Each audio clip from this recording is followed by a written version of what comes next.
जय हिंद दोस्तों आज के वीडियो में हम लोग जो बीओ एग्जाम से रिलेटेड जो क्वेश्चन पूछे जाते हैं उन्हीं से रिलेटेड हम लोग इसमें बात करेंगे, इसका सॉल्यूशन देखेंगे। यानी कि प्रीवियस ईयर में जितने भी सारे बीओ एग्जाम हुआ है, चाहे स्टेट का हुआ हो चाहे सेंट्रल बीओ का हुआ हो, उसका हम लोग सॉल्यूशन देखेंगे। अभी क्या है, जितने भी सारे बीओ एग्जाम हो रहे हैं उनमें ऑब्जेक्टिव क्वेश्चन का वेटेज ज़्यादा हो रहा है, और अगर हम लोग ऑब्जेक्टिव क्वेश्चन में ही ज़्यादा मार्क्स लेते आते हैं तो हमारा एग्जाम क्वालिफाई करना और भी आसान हो जाएगा। तो क्यों ना ऑब्जेक्टिव पे ही ज़्यादा फोकस किया जाए। आपने भी देखा होगा, आसाम का हो चाहे सेंट्रल बीओ का हो, उसमें अच्छा खासा ऑब्जेक्टिव क्वेश्चन पूछा गया था, और अगर उसी ऑब्जेक्टिव क्वेश्चन को कर लिया जाता 100% तो आपका एग्जाम आसानी से क्वालिफाई हो जाता। ठीक है, तो इसलिए आगे वाला पार्ट बाय पार्ट वीडियो में हम लोग ऑब्जेक्टिव क्वेश्चन पे ज़्यादा फोकस करेंगे, और जितने भी प्रीवियस ईयर का हो और जो भी कुछ स्टैंडर्ड क्वेश्चन बन सकता है पावर प्लांट से रिलेटेड, वो आपके लिए इस वीडियो के माध्यम से आता रहेगा पार्ट बाय पार्ट करके। ओके, तो ये वीडियो आपके लिए बहुत ही इन्फॉर्मेटिव होगा, और साथ में जो BEE के जो कैंडिडेट हैं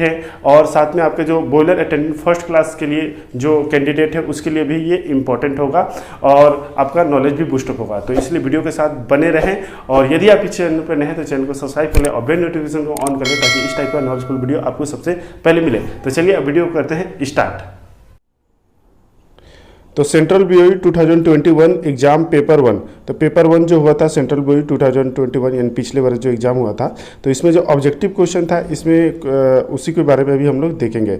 तो जिसमें जो पहला जो क्वेश्चन है वो ये है कि bed coiled tube of a fluidised bed combustion boiler are studded. जो फुल डाइट बेड कंबशन जो बॉयलर होता है उसमें जो बेड कोल होता है वो स्टडेड होता है। स्टडेड का मतलब होता है कि कांटेदार होना। ठीक है, तो वो क्यों होता है, तो इसका जो राइट आंसर हो जाएगा वो हो जाएगा सी नंबर ऑप्शन।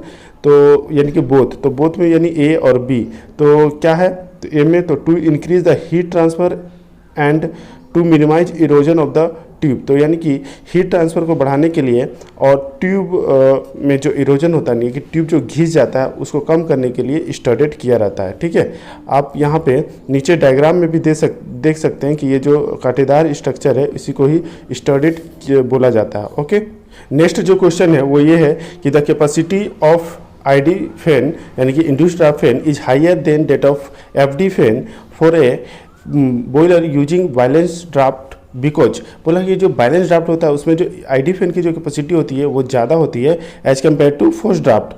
तो ऐसा क्यों होता है, तो आंसर हो जाएगा B is the right answer.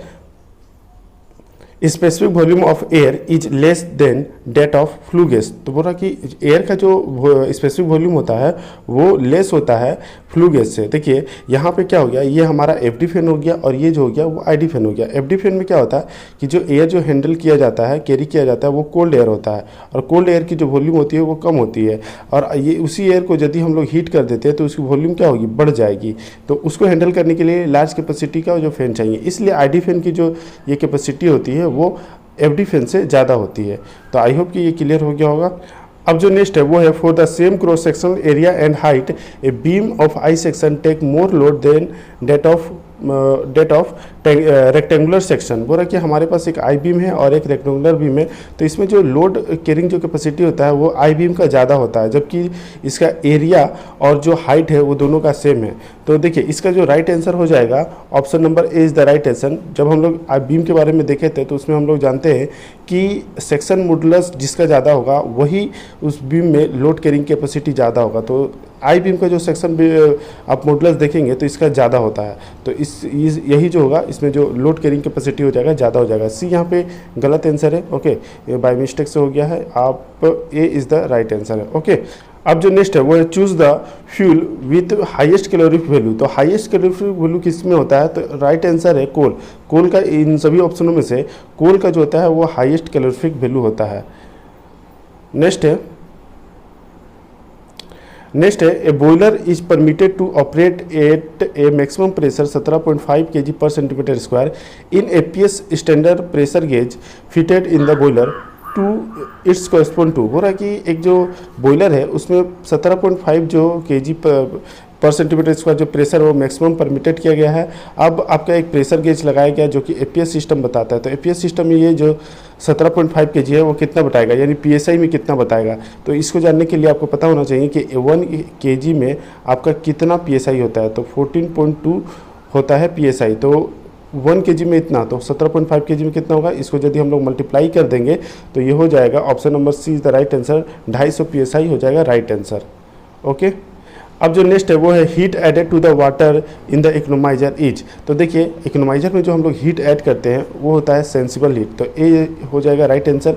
जहाँ कभी भी हम लोग हीट को ऐड करते हैं और वहाँ पे फेज चेंज नहीं होता है, सिर्फ टेम्परेचर इंक्रीज होता है, तो वो होता है सेंसिबल हीट, और जहाँ पे फेज चेंज होता है उसको कहा जाता है लेटेंट हीट, तो ए हो जाएगा राइट आंसर। ये इकोनोमाइजर का पिक्चर हो गया। अब नेक्स्ट जो है वो है the power transmitted by the shaft in watt is given bye.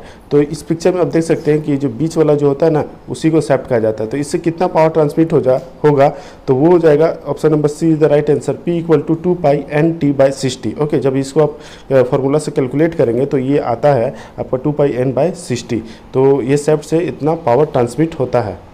Next जो है वो है प्रोड्यूसर गैस मेनली कंटेन। तो प्रोड्यूसर गैस क्या कंटेन किए रहते हैं, तो देखिए जब कोयले को हम लोग एब्सेंस ऑफ एयर में जलाते हैं तो वो आपको CO देगा यानी कार्बन मोनोऑक्साइड, और एक देगा नाइट्रोजन गैस, तो इसी दोनों को कॉम्बिनेशन को कहा जाता है प्रोड्यूसर गैस। तो इसका राइट आंसर हो जाएगा ऑप्शन नंबर बी।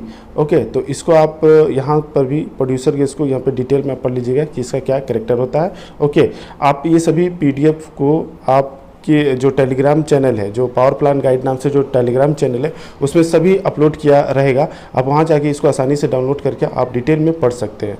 ओके, तो जो लोगों ने अभी पावर प्लांट गाइड जो चैनल है टेलीग्राम में जाके सर्च कीजिएगा, जो लोग ने अभी ज्वाइन नहीं किया तो वो ज्वाइन कर लेंगे और वो आसानी से इसको डाउनलोड करके पढ़ सकते हैं। ओके, नेक्स्ट जो है वो है cold in corrosion in boiler is mainly influenced by. तो कोल्ड इन कोरोजन जो होता है वो कहाँ होता है और किसके द्वारा होता है, तो देखिए आपका जो कोल्ड इन कोरोजन कहने का मतलब है कि जो लो टेम्परेचर एरिया होता है, जैसे APH आउटलेट जो एरिया होता है, तो वो किसके वजह से इन्फ्लुएंस होता है, तो option number is the right answer आपका sulphur. Sulphur content in fuel, fuel में जो सल्फर होता है, कोयले में जो सल्फर होता है उसके वजह से आपका कोल्ड इन कोरोजन होता है, जो कि कुछ इस टाइप का आपको देखने को मिलेगा।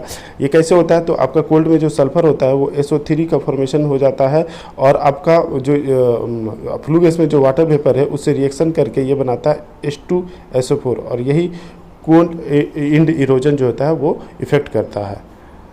नेक्स्ट है which of the flowing property of air does not increase with rise in temperature. तो इसमें से बोल रहा है कि कौन सा जो है आपका ये प्रॉपर्टी है जो हम लोग अगर टेम्परेचर इंक्रीज करेंगे तो वो आपका इंक्रीज नहीं होगा। तो देखिए इसका राइट आंसर जो है वो डेंसिटी। डेंसिटी क्या चीज़ होता है, तो डेंसिटी इक्वल टू होता है mass by volume. Okay, mass by volume. तो जब कभी हम लोग एयर को हीट करेंगे तो क्या होगा कि इसका वॉल्यूम बढ़ेगा बट इसकी जो डेंसिटी होती है वो घटेगी। ये दोनों में आप देख रहे हैं कि इन्वर्सली प्रोपोर्शनल है, तो वॉल्यूम बढ़ेगा तो आपकी डेंसिटी घटेगी। तो वही बोल रहा है कि इनमें से क्या टेम्परेचर बढ़ाएंगे तो नहीं बढ़ेगा, तो डेंसिटी हो जाएगा राइट आंसर। डेंसिटी क्या होता है, तो कोई मटेरियल कितना आपका सघन है, कितना घना है, उसी को डेंसिटी कहा जाता है। मास यूनिट वॉल्यूम में कितना उसका मास है। जैसे आप ये पिक्चर से देख सकते हैं कि पहला जो आपका क्यूब है उसमें जो इसके जो मॉलिक्यूल्स है वो इसमें कम है, यानी कि कम सघन है तो इसकी डेंसिटी कम होगी, फिर इसकी ज़्यादा होगी, फिर सबसे ज़्यादा इसकी होगी जिसमें ज़्यादा सघन होता होगी। ओके, उसी को कहा जाता है डेंसिटी। तो आई होप कि जो ये 10 क्वेश्चन जो थे वो आपका अच्छे से क्लियर हो गया होगा। अब हम लोग इसी तरह से आगे जो बाकी जो क्वेश्चन बचे हुए उसको करते रहेंगे। ओके, तो ये वीडियो आपको कैसा लगे आप हमें कमेंट बॉक्स में बताइएगा, और आगे किस टाइप का क्वेश्चन चाहिए और किस किस ईयर का चाहिए, कहाँ कहाँ का चाहिए, कौन से एग्ज़ाम का आप मुझे बताइएगा। उसका ऑब्जेक्टिव क्वेश्चन हम ज़रूर बनाने की कोशिश करेंगे। तो अब हम लोग मिलेंगे नेक्स्ट वीडियो में, तब तक के लिए जय हिंद।